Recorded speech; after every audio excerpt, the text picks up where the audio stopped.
আমার মা বাবা একটি প্রবাসী ছেলের সাথে আমার বিয়ে দিয়েছিল, কিন্তু সেই সংসার করা আমার পক্ষে সম্ভব ছিল না। আর তাই তাকে আমি ডিভোর্স দিয়ে চলে আসলাম। বাড়িতে আসার পর 50 বছর বয়সী একটা লোক আমাকে পায়েস খাইয়ে অজ্ঞান করে ফেলে। অজ্ঞান অবস্থায় লোকটি আমার সাথে যা করেছিল তা শুনলে তোমাদের মাথা ঘুরে যাবে। তাহলে মূল ঘটনাটি বলি। 35 বছর বয়সী প্রবাসী ছেলের সাথে যখন আমার বিয়ে হয় তখন আমার বয়স তার অর্ধেক। খুব বিপদে পড়ে বিয়েটা করেছিলাম, কিন্তু আমার সাথে এমনটা ঘটবে কে জানে। মনে করেছিলাম বিয়ে করলে হয়তো ভালো একটা পরিবেশ পাব, যেখানে আমি সুখে থাকতে পারব। কিন্তু যেটা ভেবেছিলাম সেটা ভুল ছিল। এক নরক থেকে মুক্তি পেয়ে আমি যে আরেক নরকে গিয়ে পড়েছিলাম এটা বুঝতে আমার 2 দিন সময় ও দরকার পড়েনি। স্বামী নামের একটা কীটের হাতে এসে পড়েছিলাম আমি। জানি না কোনো স্বামী তার সদ্য বিয়ে করা বুকে সবসময় গালিগালাজ করে, কিন্তু সেদিন কোনো অপরাধ না করেও আমাকে প্রচুর বকা শুনতে হয়েছিল। 20 দিনের ভয়াবহ দিন কাটানোর পর আমার স্বামী যখন বিদেশ চলে গেল তখন একটা দীর্ঘ স্বস্তির নিঃশ্বাস ফেলেছিলাম এই ভেবে যে অন্তত কারো বকা আর মায়ের খাওয়া লাগবে না। কিন্তু আমার ভাগ্য যে আমার জন্মের পর থেকেই আমার বিপক্ষে সেটা আমার মনে ছিল না। উনি যাওয়ার পর থেকেই আমার দেবর আর আমার নন্দের বড় ছেলে আমাকে খারাপ নজরে দেখতা। আমি বুঝতে পারছিলাম নন্দের ছেলে আমার সাথে কি করতে চায়। আমাকে প্রতিদিন বিভিন্ন বাজে কথা বলতো। আমার শাশুড়িকে জানালাম বিষয়টা, কিন্তু ওই যে রসুনের প্রত্যেকটার মুখ এক জায়গাতে থাকে, এরাও ঠিক তেমন। আমি অভিযোগ করার পর থেকে আমার উপর অসম্মানের মাত্রা বেড়ে গেল। সবচেয়ে বেশি আশ্চর্য হতাম যখন আমার নন্দের ছেলে আমার সাথে বাজে বকত।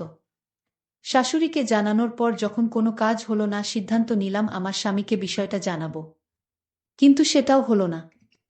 আমার ফোন কেড়ে নেওয়া হলো। আমাকে হুমকি দেয়া হলো, যদি তার ছেলের কানে কিছু যায় আমার খবর খারাপ হবে। মুখ বুজে সহ্য করা ছাড়া আমার কোনো উপায় ছিল না। আমার জায়ের সাহায্য নিয়ে আমার স্বামীকে আমি সব জানালাম, কিন্তু তাতেও কোনো লাভ হলো না। উল্টো আমার স্বামী সুমন আমাকে দুশ্চরিত্রা বানালো, আর যত রকমের বাজে কথা আছে সব শুনিয়ে দিল আমাকে। সেদিন সারাদিন রাত আমি কান্না করেছিলাম। যে সংসারে স্বামীর কাছে বউয়ের কোনো মূল্য থাকে না সেই সংসারে থাকা আর না থাকা সমান। তবুও মুখে কুলুপ এঁটে অত্যাচার সহ্য করে যাচ্ছিলাম।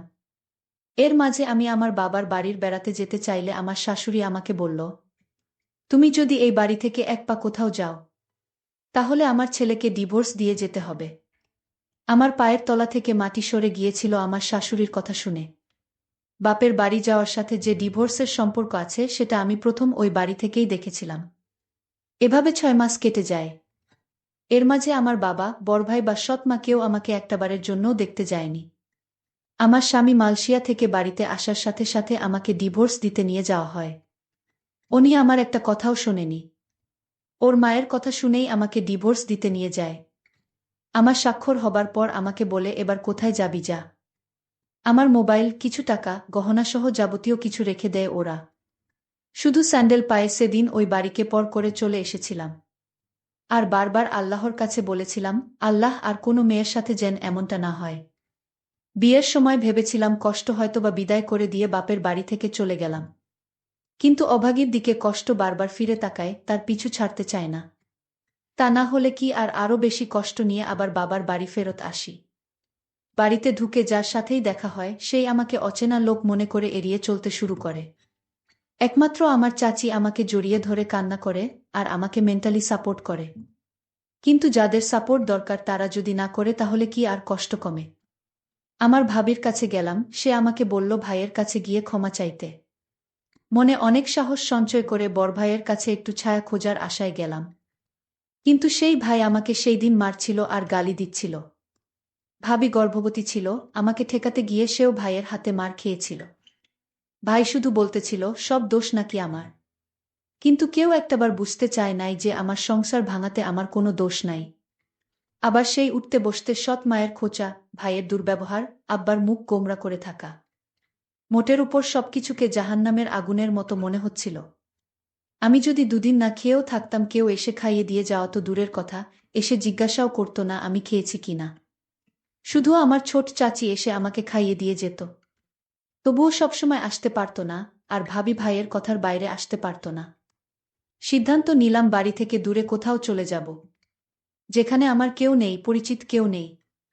দরকার হলে কাজ করে খাবো কোথাও, তবুও এই নরকে থাকব না। কিন্তু পারছিলাম না। কিন্তু সেই সাহসটা সঞ্চার করতে পারছিলাম না, যেটা আমার মা করে দেখিয়েছিল। যেই সাহসের কারণে আমাকে হতে হয়েছে একটা পুরো পরিবারের কাছে কুকুরের মতো। যেই সাহসের কারণে আমাকে দেখলে অন্য সবাই নাক সিটকাত। সেই সাহসটা আমি দেখাতে না পেরে ওই বাড়িতেই থেকে গেলাম। বেশ অবস্থাসম্পন্ন একটা পরিবারে আমার জন্ম হয়েছিল। শুনেছিলাম একটা মেয়ের আশায় যখন সবাই ছিল তখনই আমার জন্ম। কিন্তু কে জানত সোনার চামচ মুখে নিয়ে জন্ম নেয়া শিশুটির জন্য ভয়াবহ সুখ অপেক্ষা করছে। আমার জন্মের পরে আমার মা আমার বাবাকে বিদেশ পাঠিয়ে দেয়, যাতে আমার ভবিষ্যতের জন্য কোনো চিন্তা করা না লাগে। বাবা মায়ের কথা মতো বিদেশে চলেও যায়।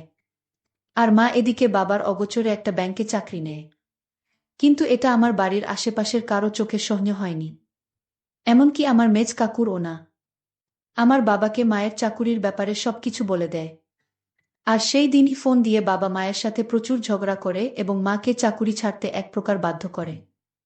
মা চাকরি ছেড়ে দিয়ে বাড়িতেই সময় কাটাতে লাগল। এর মধ্যে বাড়ির পাশের একটা লোকের নজর পড়ে আমার মায়ের উপর। আমার বয়স তখন ৮ বছর। সবসময় লোকটা মায়ের পিছু পিছু ঘুরঘুর করত। কী উদ্দেশ্য নিয়ে ঘুরত তা আমি বুঝতাম না। আমি শুধু মায়ের নীরবে কান্না করা দেখতাম। কাউকে ভয়ে কিছু বলতো না, এটা ভেবে যে অপবাদ বের হয়ে যাবে। বলে রাখা ভালো, এটা আমার সৎ মা ছিল। একদিকে বড় ভাইয়ের উচ্ছৃঙ্খল জীবনযাপন, অন্যদিকে ওই লোকটার জ্বালাতন মাকে দুর্বিষহ করে তুলেছিল। এর মাঝে কাটার উপর বিস্ফোরা হয়ে আসে আমার দূরসম্পর্কের খালা। সে এসে মাকে বলে যে খালু বিদেশ যাবে। কিছু টাকা লাগবে, টাকার পরিমাণ ৪ লাখের মতো। মা তার বোনের মুখের দিকে তাকিয়ে টাকা দেয়ার কথা বলে। কিন্তু সেটা আমাদের গ্রাম থেকে উচ্চ সুদে নিয়ে। আর সেই সুযোগটাকেই কাজে লাগায় ওই বদলোকটা। আমার মাকে ২ লাখ টাকা ধার দেয়। হয়তোবা ভাগ্যে এমন ছিল, দুর্ভাগ্যবশত খালু টাকা ধরা খায়। সেটাই হয়ে যায় আমার মায়ের জীবনের জন্য সবচেয়ে বড় ভুল। সুদের পরিমাণ যখন বাড়তে থাকে তখন লোকটা সারাক্ষণ মাকে বলতো টাকা না দিতে পারলে আপনার মেয়েকে আমার সাথে বিয়ে দেন। লোকটার বয়স প্রায় ৫০ হবে। আর সেই লোক কিনা আমাকে বিয়ে করতে চায়। এক কথায় পরিস্থিতির ফায়দা লুটতে থাকল। হঠাৎ করে মা চেঞ্জ হতে থাকল। যেই মা আমাকে কোনোদিন বকা দিত না, সেই মা আমার গায়ে হাত তুলত যখন তখন। দিন দিন আমার মা এই লোকটার সাথে বিয়ে দিতে চাইত। তখন তো বুঝতাম না কাহিনী কি, যেটার বাঁধন থেকে মা বেরিয়ে আসতে পারে নাই। লোকটা দেখতে খুব বাজে ছিল। আর সেই লোকের সাথে আমার বিয়ে দিতে চায়। একদিন ৫০ বছরের লোকটি আমাদের বাড়িতে এসে আমার মাকে বলল, এই শোন, যদি ১৫ দিনের মধ্যে টাকা না দিতে পারো তাহলে আপনার মেয়েকে আমার সাথে বিয়ে দিয়ে দেন। আমার মা আমাকে বুঝিয়ে বলল, আমি এত টাকা কোথায় থেকে দিব? তুই বরং লোকটাকে বিয়ে করে ফেল। ওর অনেক টাকা পয়সা আছে। তুই সুখে থাকবি। তুই আর না করিস না মা। লোকটার বয়স হয়তো একটু বেশি। আমি মাকে বললাম, মা, আমি দরকার হয় মরে যাব, তাও ওই বুইড়া লোকটাকে বিয়ে করতে পারব না। আমি মনে মনে সিদ্ধান্ত নিলাম আমি এই বাড়ি থেকে পালিয়ে যাব। কিন্তু পালিয়ে কোথায় গিয়ে থাকব, কার কাছে যাব? কিন্তু আমি পালিয়েও যেতে পারলাম না। যেদিন ঘর থেকে পালাবার চেষ্টা করছিলাম, সেই দিন ঘর থেকে বাহির হওয়ার সময় মা দেখে ফেলে। তারপর আমার পিছু নেয়। আমি যখন একটা সিএনজিতে উঠলাম, আর সেই সিএনজিতে বসা ছিল সেই লোকটা যার সাথে আমার বিয়ে হবার কথা। লোকটার নাম শুনেছিলাম আকবর আলী। সেই আকবর আলী আমাকে দেখে ধরে ফেলে এবং বাসায় নিয়ে যায়। বলে রাখা ভালো যে মা এই ৫০ বছর বয়সী আকবর আলীর সাথে বিয়ে দিতে চাইছে। সে আসলে আমার আপন মা না, সে আমার সৎ মা। আর সৎ মা বলেই এরকম একটা ৫০ বছর বয়সী লোকের সাথে আমার বিয়ে দিতে চাইছে। তাছাড়া ঋণ পরিশোধ করতে আমাকে তার সাথে বিয়ে দেওয়া হচ্ছে। যাই হোক, আমাকে সিএনজি থেকে লোকটা ধরে বাড়িতে নিয়ে আসলো। আর বলল, শোন, আমার কিসের অভাব? আমার সাথে বিয়ে হলে তোর সমস্যা কি? আমি লোকটিকে বললাম, দেখুন, আপনি আমার বাবার বয়সী, আপনি আমাকে এখান থেকে চলে যেতে দিন। আমি এখানে থাকব না আর আপনাকে বিয়ে করতে পারব না। দরকার হয় মরে যাবা, তাও আপনার সাথে আমার বিয়ে হবে না। লোকটি আমার কথা শুনে আমাকে জোরে একটা থাপ্পড় মেরে বলল, এই মেয়ে, কি ভাবছিস তুই? আমার টাকার কি সুতা নাই? তোর মা যদি ১ সপ্তাহের ভিতরে টাকা ফেরত না দেয় তাহলে তোর অবস্থা খুব খারাপ হয়ে যাবে। হঠাৎ লোকটির ব্যবহার পরিবর্তন হতে শুরু করল। লোকটি বলল, শোন মা, আসলে আমি ভুল করেছি। তুই আমার মেয়ের মতো।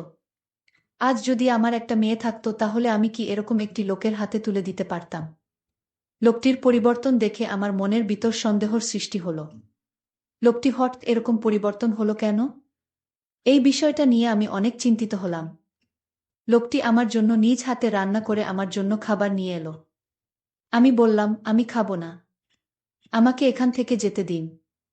আমি এখানে থাকতে চাই না। এখানে আমার দম বন্ধ হয়ে আসছে। আকবর আলী তখন আমায় বলল, ঠিক আছে, তুই যেখানে যেতে চাস সেইখানেই তোকে যেতে দিব, কিন্তু আজ রাতটা আমার বাসায় থেকে যা। আমি কথা দিচ্ছি কাল সকালে আমি তোকে আর আটকাবো না, আমি তোকে বিদায় দিয়ে দিব। তুই যেখানে যেতে চাস সেইখানেই যাবি। আমার মনের ভিতর আরও সন্দেহর সৃষ্টি হলো, আজ রাত থাকার কথা বলছে কেন? কি হয় জানি না। আকবর আলীর বাড়িতে কেউ নাই। আকবর আলীর বউ মারা গেছে। তার একটা ছেলের সন্তান আছে। সে বিদেশে থাকে। আকবর আলী নিজে রান্না করে, মাঝে মাঝে বোয়া এসে রান্না করে দিয়ে যায়। আকবর আলী আমাকে বলল, মা, আজ আমি তোর জন্য নিজের হাতে পায়েস রান্না করেছি। একবার খাইলে বারবার খাইতে মন চাইবে। আকবর আলীর কথা শুনে আমি কিছুটা অবাক হলাম। যেই লোকটা সুদ খায়, আর সেই লোকটা আমাকে এভাবে নিজ হাতে রান্না করে খাওয়ানোর পিছনে অবশ্যই কোনো কারণ আছে। আকবর আলী আমার জন্য পায়েস নিয়ে এসেছে আর বলছে, নে মা, খেয়ে চুপচাপ ঘুমিয়ে পড়। আর যদি তুই পায়েসটা না খাস তাহলে আমার ভীষণ কষ্ট হবে।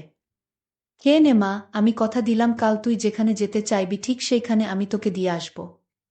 তাও তুই খেয়ে নে। আকবর আলী আমায় এমনভাবে বলছিল, আমি না খেয়ে পারলাম না। আমি আকবর আলীর নিজ হাতে তৈরি করা পায়েসটুকু খেয়ে নিলাম। পায়েসটা খাওয়া ৩০ মিনিট পর আমার শরীরটা কেমন জানি করতেছিল। শরীরটা অস্থির অস্থির লাগছিল। আমার কিছুই ভালো লাগছিল না। আমার চোখে কিছুটা ঝাপসা দেখতে লাগলাম। আমার মাথাটা ঝিমঝিম করে ঘুরাচ্ছেছ। আমার কাছে মনে হচ্ছে পৃথিবীটা ঘুরতেছে। আমার এরকম অস্থির দেখে আকবর আলী জিজ্ঞেস করল, কিরে মা, কি হয়েছে তোর? যেই লোকটা ২ দিন আগে আমাকে তার ঘরের বউ হিসেবে দেখতে চায় আর সেই আকবর আলী আমাকে নিজের মেয়ে বানিয়ে ফেল, এটা আমার কাছে কেমন জানি অদ্ভুত ব্যাপার মনে হলো। যাই হোক, পায়েস খাওয়ার পর থেকে আমার মাথাটা কেমন জানি ঘুরাচ্ছে, প্রচুর ঘুম পাচ্ছিল। আমি হঠাৎ বিছানায় শুয়ে পড়লাম। আমি ঘুমিয়ে পড়লাম। এরপর আমার সাথে যা ঘটেছিল তা শুনলে তোমাদের হুঁশ থাকবে না। আমি যেন অজ্ঞান অবস্থায় ঘুমিয়ে পড়লাম।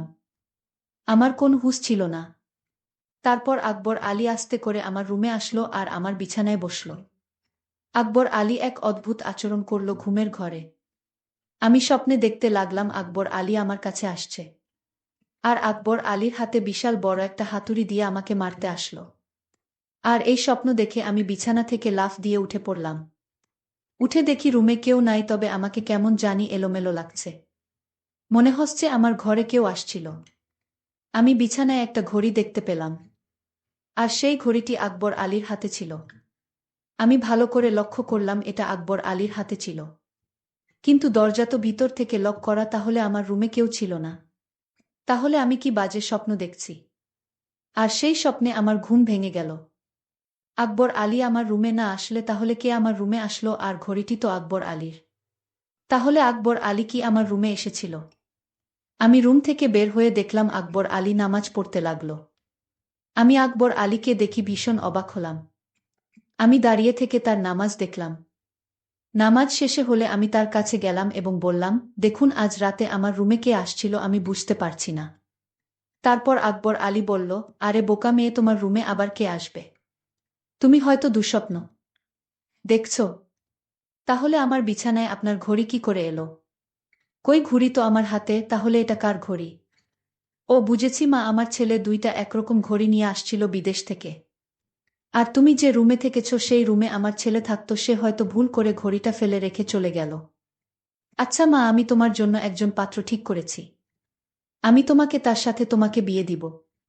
তোমার মায়ের সাথেও আমার কথা হয়েছে। আমার তো কোনো মেয়ে নেই আর আমি তোমাকে আমার মেয়ে করে নিলাম।